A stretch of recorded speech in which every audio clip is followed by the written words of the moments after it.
takes an effort to make your house cleaner. Dysfunction is leave the house dirty, but it takes no effort to fall into that. Which is why I'm glad we did make the Option Builder, that little commercial for the Option Builder. Thank you for Option Builder for your sponsorship, because it's really the kind of thing that solves the problem. And please welcome America's service sales coach, Joe Crisara.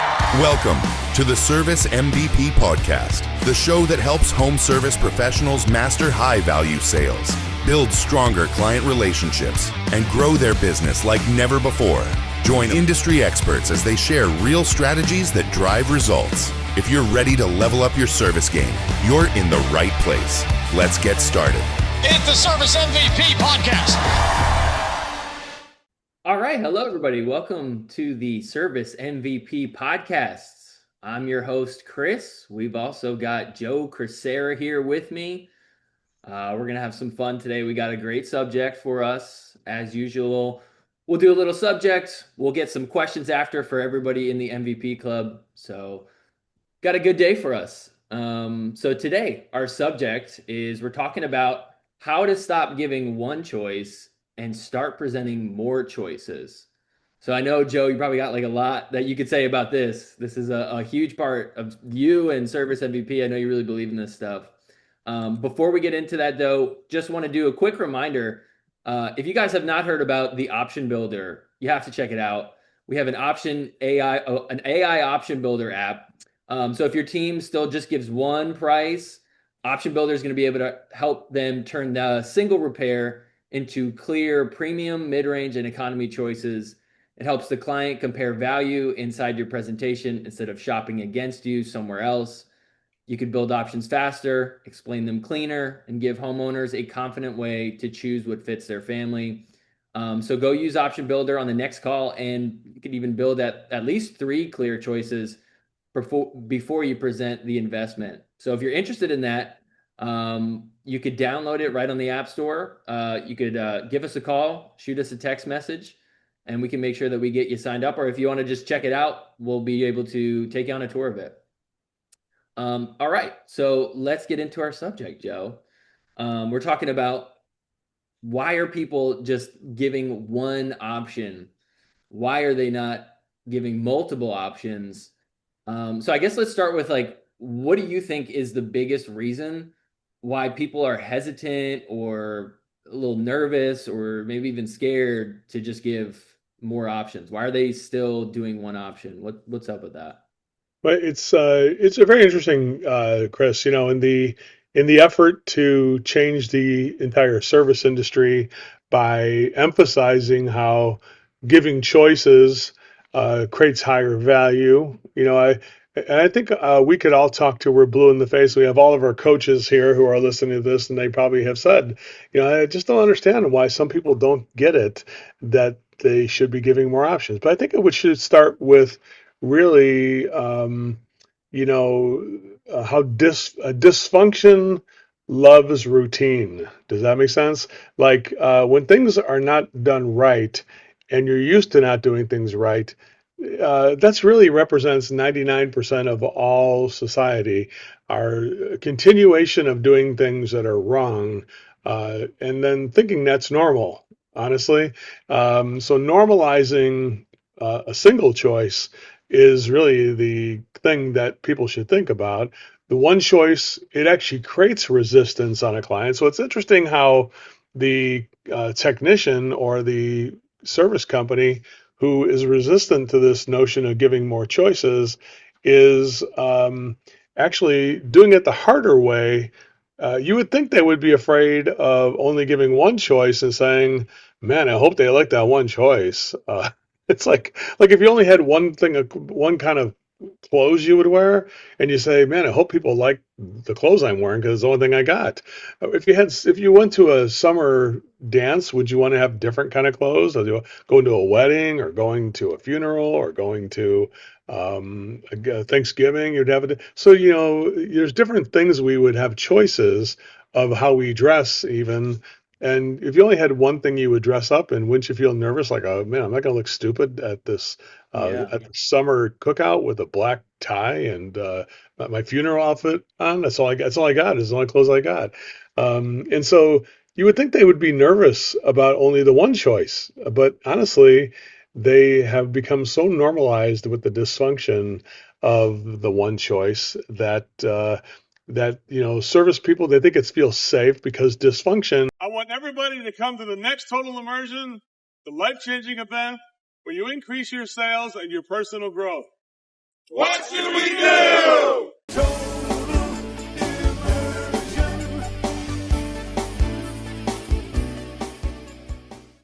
And things that are wrong, they feel like it's the easy way. When you don't have to diagnose better, you don't have to worry about the people, you don't worry about, just got to find the problem and fix it and get out of here.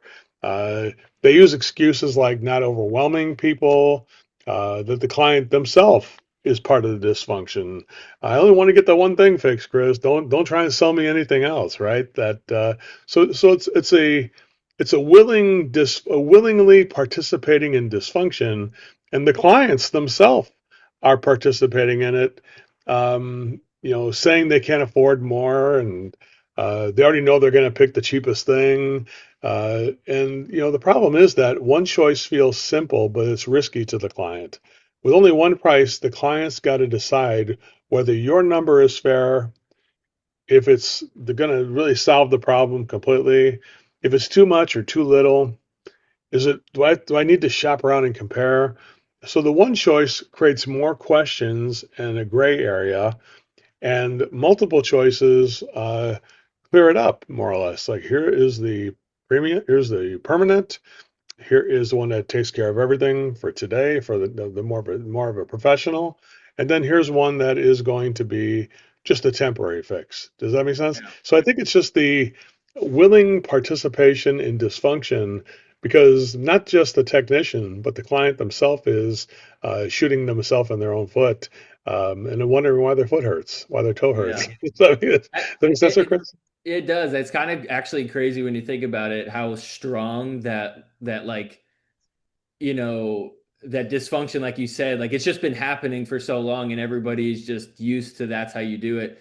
But if you apply it to any other scenario, like I'm just thinking a restaurant would go out of business so quickly if they just had one option. They were just like, here's just like, oh, I don't even know. Here's your vodka sauce pasta with chicken in it. It's like, okay, I don't know. I guess that's like good, but I could go down the street and they'll offer me a bunch of different options, and I could think about what my choice is.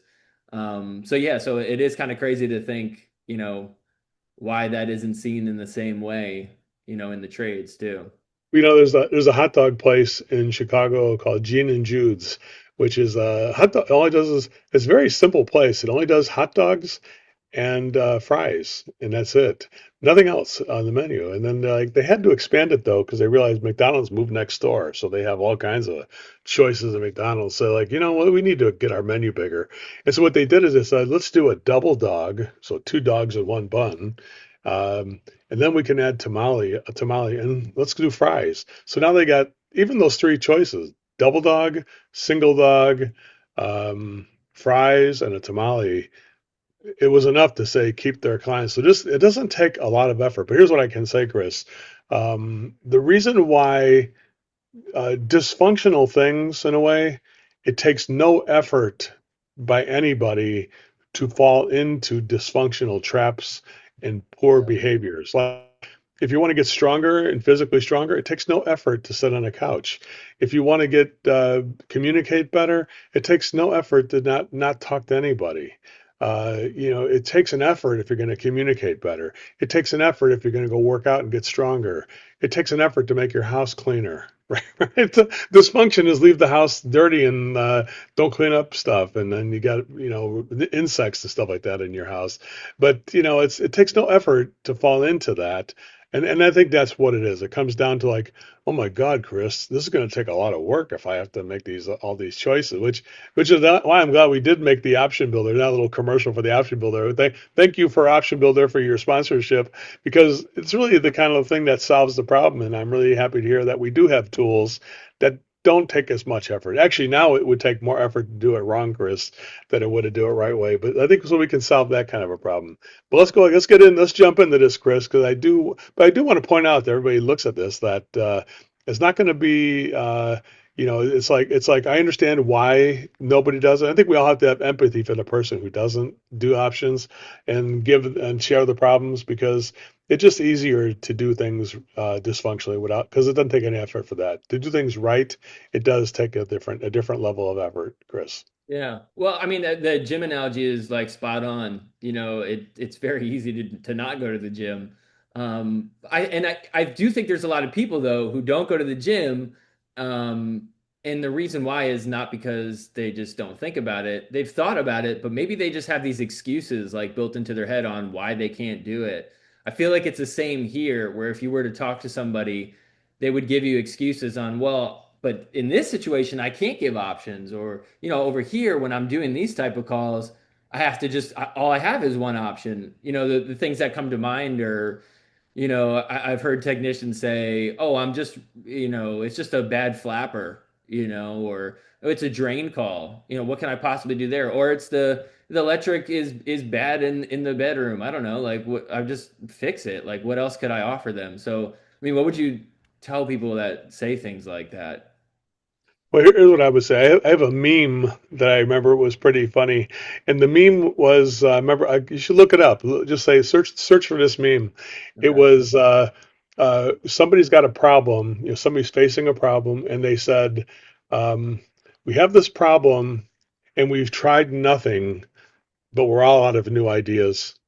You know, we tried nothing and we're out of ideas on what to do, right? So trying something and making the effort is the thing that will give you new ideas. Make sense here? The person who's out of ideas on what to do or doesn't know how to do it, what it really tells you is that they have not even tried to make the effort. So just like when maybe your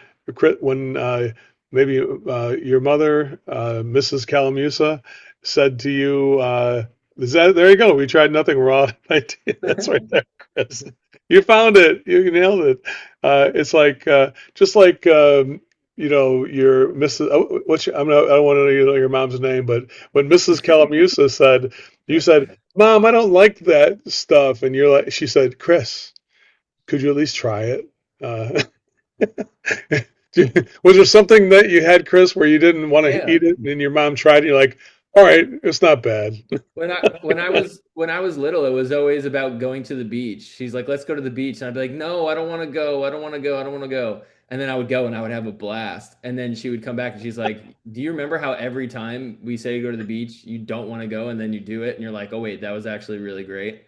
So yeah, that is like the same experience that so many people have with options.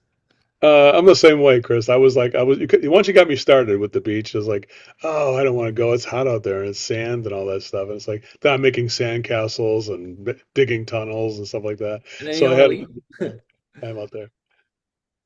Yeah. Yeah, good Yeah. stuff. Good stuff. Let's dive into this, Chris. I think we can also go back and remember our childhood, but I think that's some good stuff there, because I think that's really so. Got everybody here. We're not asking you to master the options. We're asking you to try something like that, because honestly, it doesn't take a lot to do it. And we're gonna go over how that kind of looks like today, and let's go over those are some of the problems, Chris. Let's go over how we can maybe shift some of the mindsets into new ideas or solutions on Yeah. how somebody could easily start to adopt this new philosophy where it's options, not ultimatums, Chris. Let's try that. Yeah, real quick before we get into that, just want to give a quick shout out to our Total Immersion Service Sales Summit. Because knowing this idea is one thing, but when you're doing it under pressure in a real home, that's a whole different ball game. So we have a 5-day Total Immersion Service Sales Summit. It's coming up in Los Angeles. Your team practices the language we're talking about, the inspection process, the option building structure.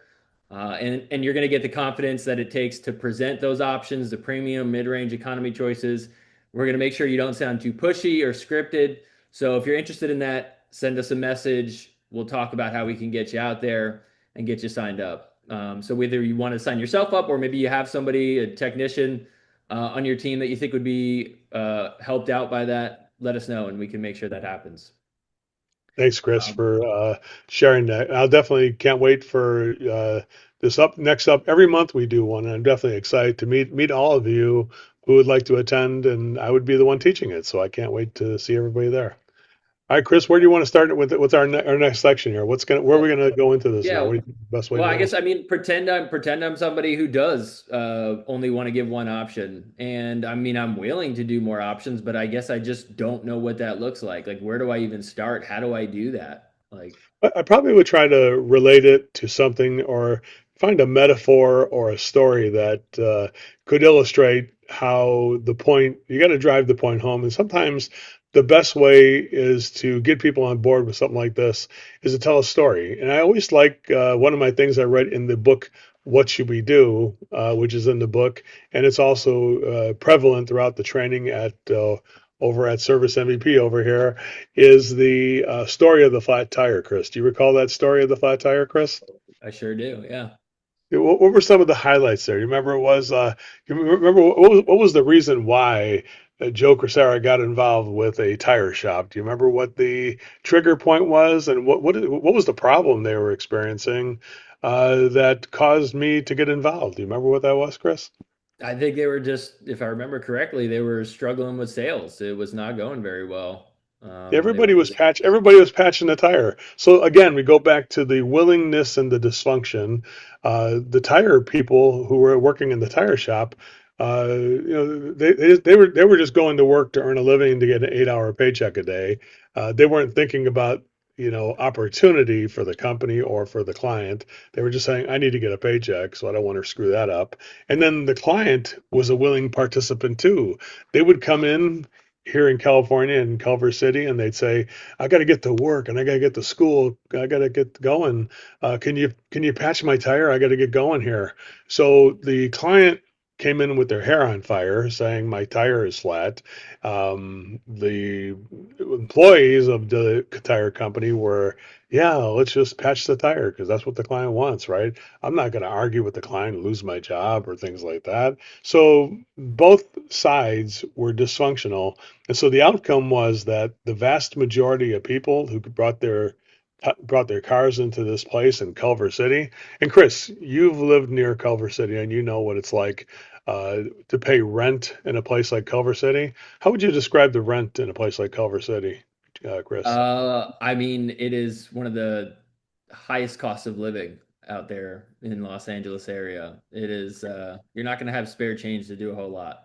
It probably it'd make Jeff Bezos and Elon Musk blush if they saw the cost of rent for a two-bedroom apartment for like 5,500 or whatnot type of thing. So imagine a tire shop with like 18 garage door bays on the most central part of Jefferson Boulevard, right in Culver City, next to the mall and everything like that.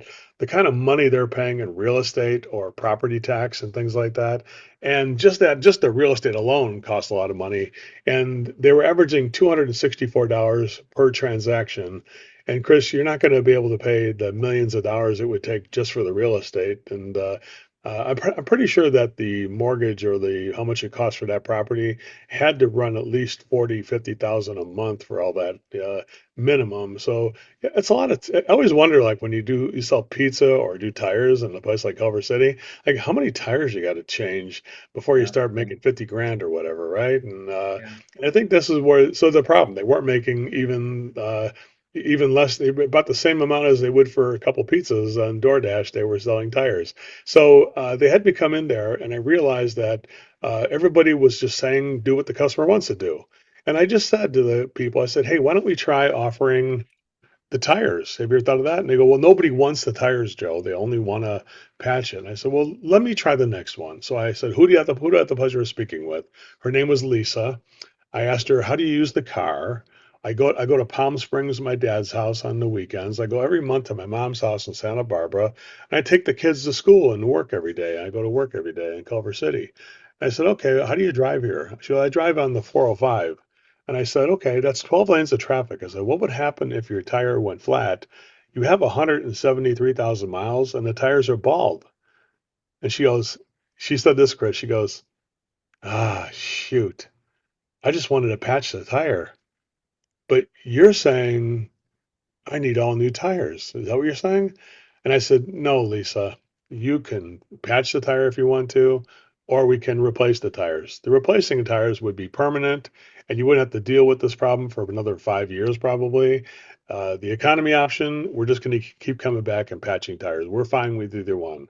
And she goes, let me see the options, Joe. So the top option I did was all four tires with run flat Teflon guarded tires that would fix their own flat, brakes, suspension, like new shocks and struts, oil changer for 5 years, and a 75,000 mile warranty. Then we just said, next one, 60,000 mile warranty, 4 years of oil changes, no shocks or spent, just the four premium tires.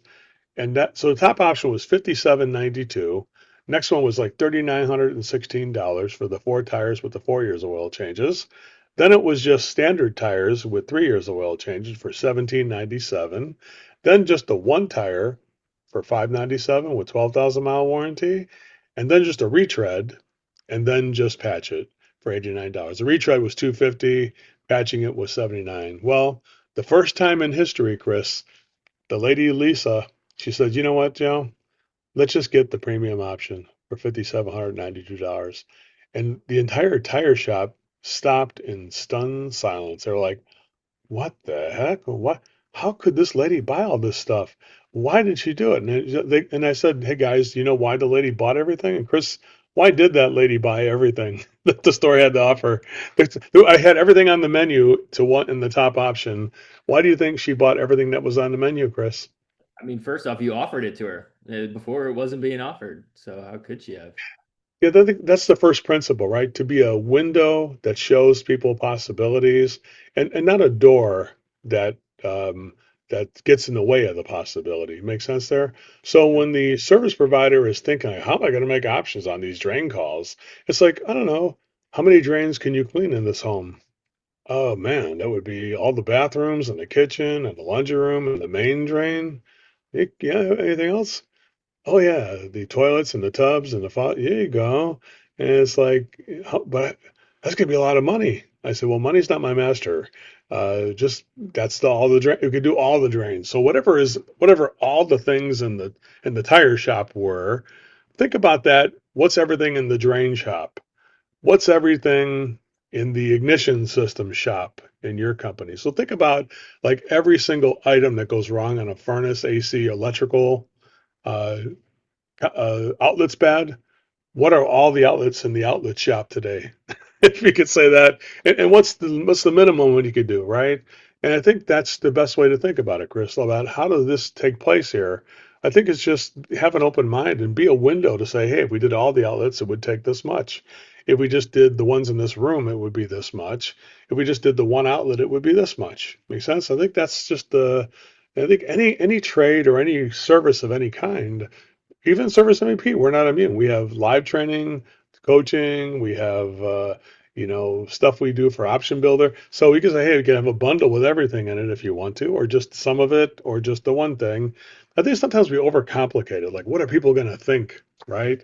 Well, I tell you what, I don't know, Chris, but have you ever thought when somebody gave you multiple options that it was a bad idea, or that tell me a time where you thought giving you options to do something was looked at negatively by you. Have you ever thought of that, Chris, where somebody had a better menu, like too much stuff on the menu, but you didn't say what a bad restaurant. You just said, I'm not going to buy everything. I'm just going to buy Kung Pao chicken or whatever, whatever.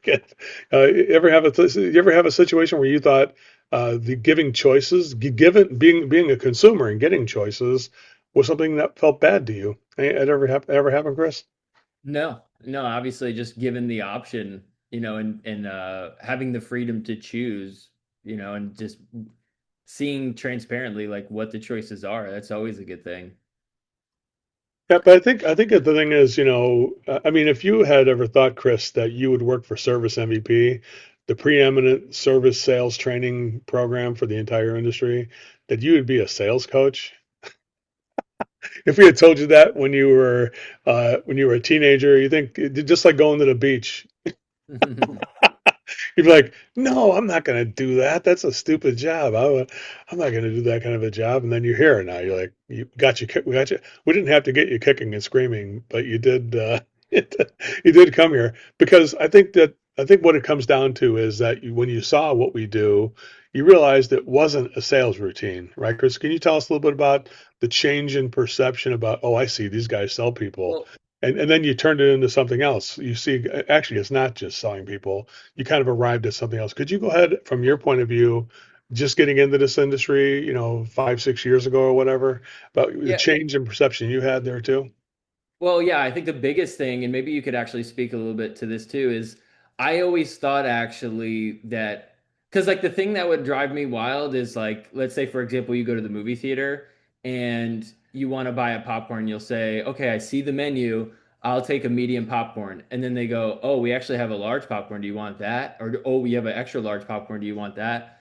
And that is kind of frustrating. And the same thing, like when you go to a car mechanic and you get like an oil change and then they go, oh, by the way, after you've already paid or you decided what you were going to get, by the way, we could also change your filters. Oh, by the way, I also noticed this. But I think the problem there is not that they're offering you options. The problem is that they're upselling you in a way where they're kind of like getting you on one thing and then trying to sell you more. So like, what is the difference? Because I think that is people's hesitation. They go, well, I don't want to do more than one option because I feel like I'm just trying to like scam the customer. I feel like I'm trying to upsell. So what is the difference on what we're saying versus upselling like that? Why does that make a difference for the customer? Yeah, I think what it comes down to is at the very beginning of the transaction, whatever it is, the best illustration is actually a restaurant. When you go there and say, "Here is a menu," and people come in with like, "Oh, they have a great hamburger here, or they have a great smash burger, or whatever they got," and so you got go, they're bragging to their friends about it, and then like the waitress goes like, "Here's a menu, no matter what you came in for." The waitress is going to say, "Hey, take a look at the menu, and I'll be back, and let me know what's right for you." Right? And so even if you came in for the smash burger and you're like, oh my gosh, look at that. They got crab cakes. I didn't even know they had that on the menu. Yeah, can I get like an appetizer crab cake and the smash burger? No, so you start because you were given the opportunity and were free to see the entire menu, as opposed to being surprised by the extras. Does that make sense, sir? Like it shouldn't feel like you're pushing the extra stuff or upselling people. It should be like in the very beginning of the call, hey, just so you know, before I get into the prices, we have a lot of stuff that's on our menu. I'm going to show you everything. And the idea is, Chris, you could just pick the one that's right for you. Even the thing whatever you want us to do, even if it's just the economy fix, we'll be happy to do that. If you want to do more, we're willing to, block our time and give you that time. But we just want you to feel comfortable choosing the one that's right for you. And I always kind of come down to it's like a car dealer in Las Vegas. The car dealer is not a hustler. He's just a guy who drinks a cup of coffee and just deals cards. And he probably goes and has a break and a cigarette in the back room or whatever. Back when you could smoke cigarettes. I'm not sure. I'm not sure if I'm not sure if anybody can smoke cigarettes anymore in today's world. But I know back the old car dealers used to smoke cigarettes, maybe have a cup of coffee in the back room, and then come out and deal more cards. But it wasn't. They were not there to hustle uh, customers, because if you feel like the car dealer is a hustler or he's good at cards, you're probably not going to play cards at that casino because you're like, this guy is like he's an amazing card player. And by the way, the dealer deals cards 8 hours a day, 365 days a year. So he probably is very good at cards and he probably does know the game very well. But he's not there to take advantage of the player. He's there to play a fair game. And there are times when their clients win. Hopefully, the client wins at least around 50% of the time, and they win 50% of the time. That's where it comes down to. And because the client of the casino isn't quite as good of a card player, they may lose 4 or 5% more. And so that's what they're counting on there in Vegas. They're not counting on beating all their clients. And we're not trying to do that either when it comes to giving option. We're trying to beat our client. We're trying to let them know here's all the different choices and just choose the one that's right for you. Does that make sense? I think it kind of that little statement like, here's the menu, just choose the one that's right for you. It takes all the pressure off. Does that make sense, Chris? What do you think of that? Totally. Yeah. No, and the best part is it's unlike the card game, it is a win-win when you're giving them options. So real quick, if you guys are here, part of the MVP club, let us know what questions you guys have. Throw them in the chat for us. We'll be getting to you guys in a second. And for those that don't know, if you're watching it on the podcast on YouTube or any of our other platforms, you can become a member of the MVP club. So a single training day can open the door, but mastery comes with repetition.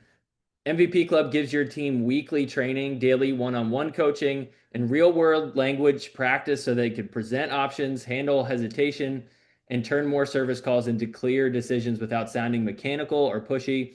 So join the MVP Club and bring one live objection or missed opportunity to coaching this week. That's what I would challenge you guys to do. If you want to become a member of the MVP Club, reach out to us, send us a message, text message, or give us a phone call, or check out our website. We have some people in the MVP Club here now, and I'm sure they have questions. So we'll go to that in a second. But Joe, any other final words, any other things you feel like you want to go over before we wrap this one up?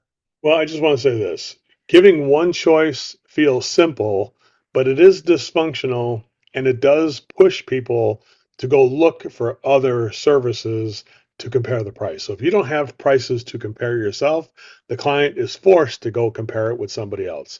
More choices help the client shop in-house inside your company and not with your competition. That's just the final thing there. The flat tire story, I hope, understands that we have a temporary solution like the patching of the tire. What's your flat tire when it comes to plumbing, drain, heating, cooling, heat pumps, electrical, carpet cleaning? And what's the professional solution in the middle? And what's the permanent solution so that people can get more of a long-term fix as well? And then, the premium is justified when it solves more risk, not just when it adds more stuff. Make sense? Like when you're adding stuff, the extra stuff should make it more long-term. So it reduces the risk that the client would have to face this again. And remember, the job is to diagnose, explain, and present. And the client's job is to choose the one that's right for them. So the best service to me, Chris, is the one where people do not make the decision for the client. They make the decision clear enough so the client can make it confidently. And don't forget those final words, Chris. What should we do? Because after you do all that, it's like, here's the prices.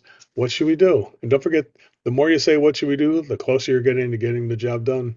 That's my final thoughts on this subject, Chris. Thanks for being a great co-host, and we had a great show today. I really enjoyed the discussion with you, Chris. Yeah, same here. Good stuff. All right. Well, we're going to turn it over to the MVP Club. Thanks so much, everybody, for watching. We'll see you back next week.